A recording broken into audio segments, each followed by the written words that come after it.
Hi friends, ಇವತ್ತಿನ recipe ಬಂದು white sauce pasta. ನೋಡೋಕ್ಕೆ ತುಂಬ ಚೆನ್ನಾಗಿದೆ, ಟೇಸ್ಟ್ ಅಂತೂ ಸಕ್ಕದಾಗಿರುತ್ತೆ, ಕ್ರೀಮಿಯಾಗಿರುತ್ತೆ. ಬನ್ನಿ ಹೇಗೆ ಮಾಡೋದು ಅಂತ ನೋಡ್ಕೊಂಬಂದ್ಬಿಡೋಣ. ನೀವು ವೈಟ್ ಸಾಸ್ ಪಾಸ್ತಾ ಹೇಗೆ ಮಾಡೋದು ಅಂತ ನೋಡ್ಕೊಂಬಂದ್ಬಿಡೋಣ. ಫಸ್ಟು ನಾನು ಇಲ್ಲಿ ತರಕಾರಿನ ಚಿಕ್ಕ ಚಿಕ್ಕದಾಗಿ ಹಚ್ಚಿಟ್ಕೊಂಡಿದ್ದೀನಿ. ಕ್ಯಾರೆಟು, ಬೀನ್ಸು, ಆನಿಯನ್ನು ಮತ್ತು ಗಾರ್ಲಿಕ್ಕು ಮತ್ತು ಬೆಲ್ ಪೆಪ್ಪರ್, ಕ್ಯಾಪ್ಸಿಕಮ್ಮು ಈ ಥರ ಚಿಕ್ಕ ಚಿಕ್ಕದಾಗಿ ಕಟ್ ಮಾಡ್ಕೊಂಡಿದ್ದೀನಿ. ಒಂದು ಆನಿಯನ್ಗೆ ಈ ಥರ ಬೇ ಲೀಫ್ ಹಾಕ್ಕೊಂಡು ಒಂದು 3 to 5 ಕ್ಲೋವ್ಸ್ನ ಈ ಥರ ಚುಚ್ಚಿಟ್ಕೊಂಡಿದ್ದೀನಿ. ಇದೆಲ್ಲ ತರಕಾರಿನೂ ನೀವು ತುಂಬ ಫೈನಾಗಿ ಚಾಪ್ ಮಾಡಬೇಕು, ಎಷ್ಟಾಗುತ್ತೋ ಅಷ್ಟು ಚಿಕ್ಕದಾಗಿ ಚಾಪ್ ಮಾಡಿ. ಆಮೇಲೆ ನಮಗೆ ಫ್ರೆಶ್ ಕ್ರೀಮ್ ಬೇಕು, ಮತ್ತು 1 ಸ್ಪೂನ್ ಆಫ್ ಮೈದಾ ಹಿಟ್ಟು, butter, salt, pepper, ಆರಿಗ್ಯಾನೋ, chilli flakes, ಸ್ವಲ್ಪ ಹಾಲು ಮತ್ತು ಬೇಯಿಸ್ಕೊಂಡು ಎತ್ಕೊಂಡಿರೋಂಥ ಪಾಸ್ತಾ. ಈಗ ಒಂದು ಪ್ಯಾನ್ ಇಟ್ಕೊಂಡಿದ್ದೀನಿ, ಇದಕ್ಕೆ ಒಂದು ಸ್ವಲ್ಪ ಬಟರ್ ಹಾಕ್ಕೊಳ್ಳೋಣ.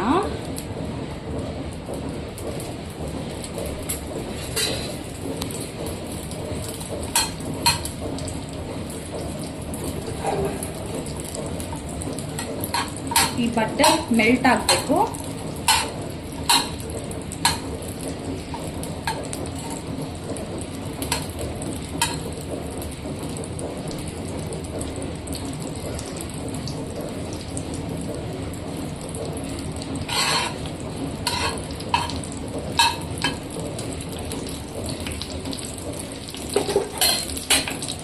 ನೋಡಿ, ಬಟರ್ ಮೆಲ್ಟ್ ಆಗಿದ ತಕ್ಷಣ ನಾವು 1 ಸ್ಪೂನ್ ಆಫ್ ಮೈದಾ ಹಿಟ್ಟನ್ನು ಹಾಕ್ಕೊಳ್ಳೋಣ.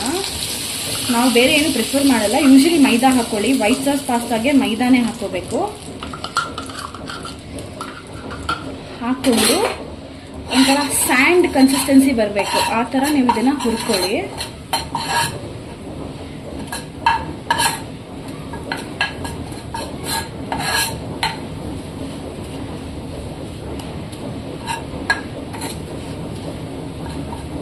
ಸ್ವಲ್ಪ ಲೈಟಾಗಿ ಬ್ರೌನ್ ಆಗಬೇಕದು.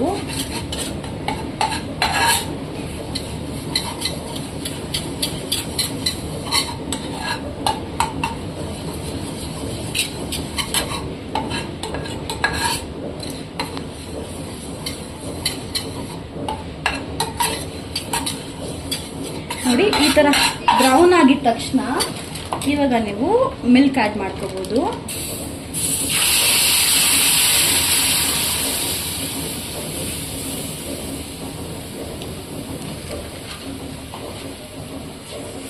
ಮಿಲ್ಕ್ ಆ್ಯಡ್ ಮಾಡಿಕೊಂಡು ಸ್ವಲ್ಪ ಕೂಡ ಲಂಪ್ಸ್ ಇಲ್ದಿರೋ ಥರ ಚೆನ್ನಾಗಿ ಮಿಕ್ಸ್ ಮಾಡ್ಕೊಳ್ಳಿ. ಇದು ತುಂಬ ಬೇಗ ಕ್ರೀಮ್ ತಿಕ್ ಆಗುತ್ತೆ, ಸೊ ನೀವು ಬೇಗ ಮಿಕ್ಸ್ ಮಾಡ್ಕೊಳ್ಳಿ.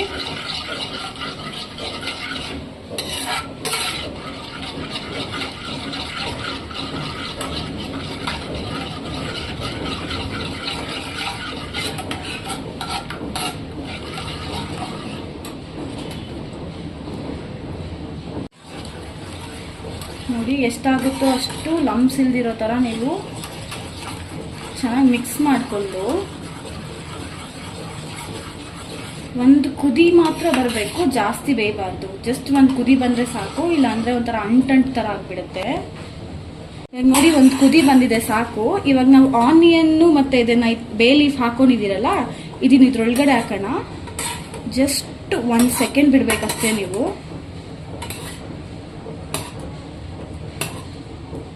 ಈಗ ಒಂದು 10 ಸೆಕೆಂಡ್ಸ್ ಆಗಿದ ತಕ್ಷಣ ಆಫ್ ಮಾಡ್ಕೊಂಡ್ಬಿಡೋಣ.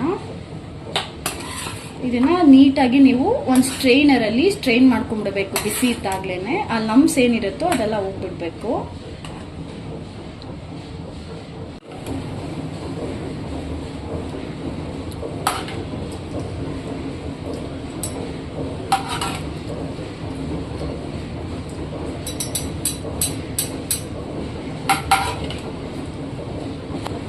ನೋಡಿ, ಈ ತರ ಲಂಪ್ಸ್ ಬರುತ್ತೆ, ಅದಕ್ಕೋಸ್ಕರನೇ ಸ್ಟ್ರೈನ್ ಮಾಡ್ಕೋಬೇಕು. ಇವಾಗ ನಮಗೆ ಕ್ಲಿಯರ್ ಆಗಿ ವೈಟ್ ಸಾಸ್ ರೆಡಿ ಆಗಿದೆ. ಇವಾಗ ನಾವು ಒಂದು ಪಾತ್ರೆ ಇಟ್ಕೊಂಡು ಅದಕ್ಕೆ ಸ್ವಲ್ಪ ಬಟರ್ ಹಾಕೊಳ್ಳೋಣ.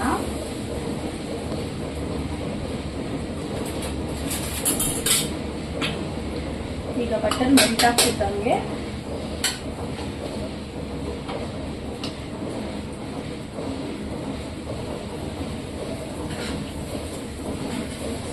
ಚಾಪ್ಡ್ ಗಾರ್ಲಿಕ್ ಹಾಕೊಳ್ಳೋಣ. ಆಕ್ಚುಲಿ ಗಾರ್ಲಿಕ್ ಈ ಪಾಸ್ತಾಗೆ ಟೇಸ್ಟ್. ಸೊ ಈ ತರ ಫೈನ್ ಚಾಪ್ ಮಾಡಿ ಗಾರ್ಲಿಕ್ ಹಾಕೊಳ್ಳಿ. ಇದು ಲೈಟ್ ಆಗಿ ಫ್ರೈ ಆಗಿದ ತಕ್ಷಣ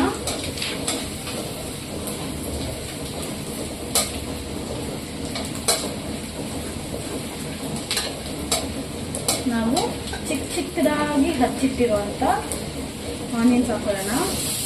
ಆನಿಯನ್ಸ್ ಅಷ್ಟೇ ಜಾಸ್ತಿ ಬ್ರೌನ್ ಕಲರ್ ಆಗೋವರೆಗೂ ಎಲ್ಲ ಫ್ರೈ ಮಾಡಬಾರ್ದು. ಟ್ರಾನ್ಸ್ಪರೆಂಟ್ ಆದರೆ ಸಾಕು ಆನಿಯನ್ಸ್.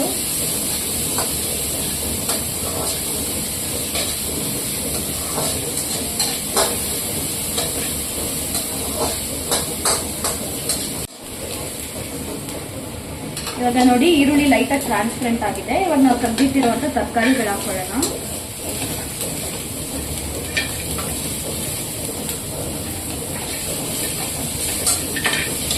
ಫಸ್ಟ್ ಕ್ಯಾರೆಟ್ ಬೀನ್ಸ್ ಹಾಕೊಂಡು ಸ್ವಲ್ಪ ಫ್ರೈ ಮಾಡಿ ಆಮೇಲೆ ಬೆಲ್ ಪೆಪ್ಪರ್ ಹಾಕೋತೀನಿ. ನಾವು ಯೆಲ್ಲೋ ಕಲರ್ ತಗೊಂಡಿದೀವಿ, ನಿಮ್ಮ ಹತ್ರ ಗ್ರೀನ್ ಕಲರ್ ಇದ್ರೆ ಅದನ್ನು ಹಾಕೊಡಿ.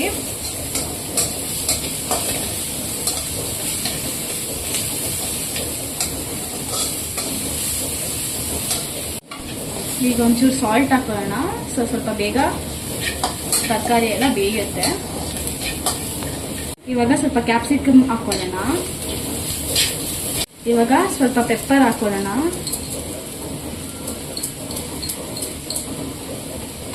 ಇದಕ್ಕೆ ಮೇನ್ ಪಿಜ್ಜಾ ಸೀಸನಿಂಗ್ ಅಂದ್ರೆ ಆರಿಗ್ಯಾನೋ. ಇದು ಹಾಕಿದ್ರೇನೆ ಚೆನ್ನಾಗಿರೋದು. ಸೊ ಇದಕ್ಕೆ ಸ್ವಲ್ಪ ಪಿಜ್ಜಾ ಸೀಸನಿಂಗು ಮತ್ತೆ ಸ್ವಲ್ಪ ಚಿಲ್ಲಿ ಫ್ಲೇಕ್ಸ್ ಹಾಕೊಂಡು ನಾವು ಕದ್ದಿಟ್ಟಿರುವಂತ ಪಾಸ್ತಾನ ಹಾಕೊಳ್ಳೋಣ.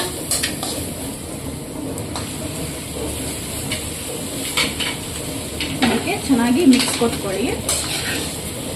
ನಾವೇನೇನು ಮಸಾಲ ಹಾಕಿದೀವೋ ಅದೆಲ್ಲ ಚೆನ್ನಾಗಿ ಒಳಗಡೆ ಹೋಗ್ಬೇಕು. ಬಿಕಾಸ್ ನಾವು ಸಾಸ್ ಹಾಕಿದ್ಮೇಲೆ ಇದನ್ನ ಬೇಯಿಸಕ್ ಆಗಲ್ಲ, ತುಂಬಾ ಬೇಗ ತಿಕ್ಕಾಗ್ಬಿಡುತ್ತೆ ಅದು. ಸೊ ಈಗಲೇ ನೀವು ಚೆನ್ನಾಗಿ ಅದನ್ನ ಟಾಸ್ ಮಾಡ್ಕೊಳ್ಳಿ. ನೋಡಿ ಇವಾಗ ಚೆನ್ನಾಗಿ ಟಾಸ್ ಮಾಡ್ಕೊಂಡ್ಮೇಲೆ ನೀಟಾಗಿ ಅದು ಫ್ಲೇವರ್ ಎಲ್ಲ ಒಳಗಡೆ ಹೋಗ್ಬೇಕು. ಈ ಸ್ಟೇಜಲ್ಲಿ ನಾವು ಮಾಡಿಟ್ಕೊಂಡಿರುವಂತ ವೈಟ್ ಸಾಸ್ ಹಾಕೊಳ್ಳೋಣ. ಈ ವೈಟ್ ಸಾಸ್ ಹಾಕೊಂಡ್ಮೇಲೆ ಒಂದು 10 ಸೆಕೆಂಡ್ಸ್ ಎಲ್ಲ ನೀವು ಸ್ಟವ್ ಆಫ್ ಮಾಡಿಬಿಡ್ಬೇಕು. ನೋಡಿ ಇಷ್ಟೇ ಕ್ರೀಮಾಗಿರ್ಬೇಕು. ಅದು ಹಾಕೊಂಡು ಚೆನ್ನಾಗಿ ಮಿಕ್ಸ್ ಮಾಡ್ಕೊಳ್ಳಿ.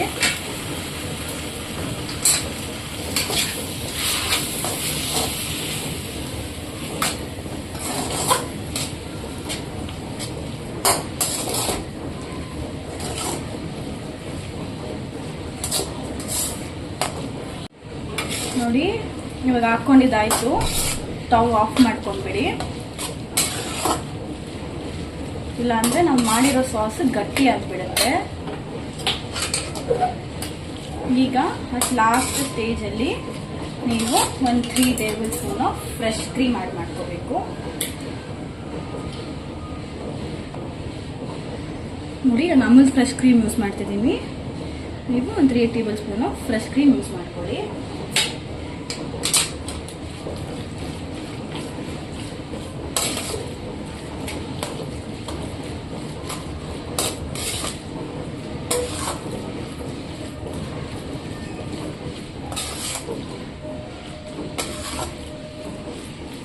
ನೀವು ಇದನ್ನ ಈ ಪಾಸ್ತಾ ಇಂದನೂ ಮಾಡಬಹುದು, ಇಲ್ಲ ಪೆಣ್ಣೆ ಪಾಸ್ತಾ ಅಂತ ಸಿಗುತ್ತೆ ಅದರಿಂದನೂ ಮಾಡಬಹುದು. ನಾವು ಇದನ್ನ ಟ್ರೈ ಮಾಡಿದೀವಿ. ಮಕ್ಳಿಗಂತೂ ತುಂಬಾ ಇಷ್ಟ ಆಗುತ್ತೆ. ಹೊರಗಡೆ ತಿನ್ನೋ ಬದಲು ನೀವು ಇದೇ ರೀತಿ ಮಾಡ್ಕೊಂಡು ತಿಂದ್ರೆ ನಿಮಗೂ ಒಂದು ಸ್ಯಾಟಿಸ್ಫ್ಯಾಕ್ಷನ್. ಈಗಷ್ಟೇ ಪಾಸ್ತಾ ರೆಡಿ ಆಗಿದೆ. ನೋಡಿ friends, white sauce pasta ready ಆಗಿದೆ. ನೋಡಕ್ಕೆ ತಿನ್ಬೇಕು ಅನಿಸ್ತಿದೆ. ನೀವು ಕೂಡ ಟ್ರೈ ಮಾಡಿ ನೋಡಿ. ವಿಡಿಯೋ ಇಷ್ಟ ಆದ್ರೆ ಲೈಕ್ ಮಾಡಿ, ಶೇರ್ ಮಾಡಿ, ಕಮೆಂಟ್ ಮಾಡಿ. ಹಾಗೆ ನಮ್ಮ ಚಾನೆಲ್ನ ಸಬ್ಸ್ಕ್ರೈಬ್ ಮಾಡೋದನ್ನ ಮರಿಬೇಡಿ. ಬಾಯ್ ಬಾಯ್.